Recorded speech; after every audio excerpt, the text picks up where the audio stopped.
Inamin ni dating DPWH Undersecretary Roberto Bernardo sa Sandigan Bayan na tumanggap siya ng milyong-milyong pisong balato mula 2023 hanggang 2025.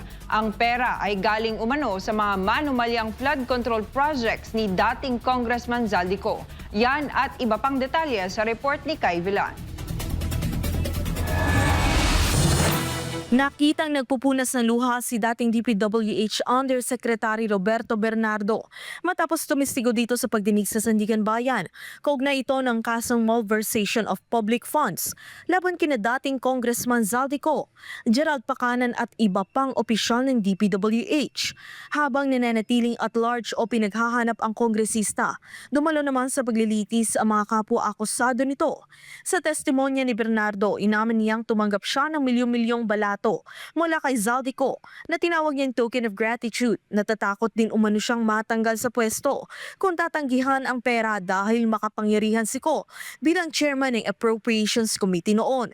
Kinumpirma ni Bernardo na tumanggap siya ng tig-40 milyong piso noong 2023 at 2024 at 20 milyong piso naman noong 2025 mula kay dating District Engineer Henry Alcantara.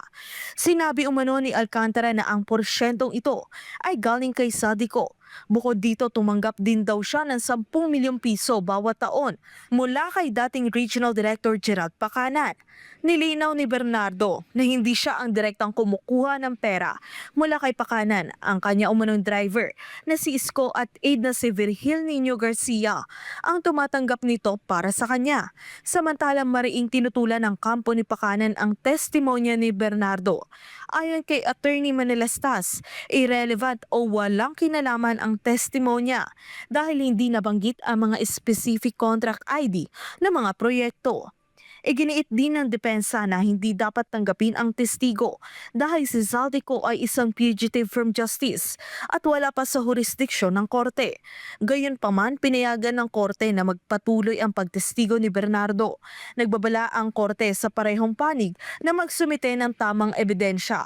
Maaari umunong makontempt ang mga abogadong hindi susunod sa requirements ng hearing. Sa huli, nilinaw ni Bernardo na sarili niyang desisyon ang tumayo bilang testigo sa ilalim ng Witness Protection Program. Para sa Diyos at Pilipinas ko mahal, Kai Villan, SMNI News.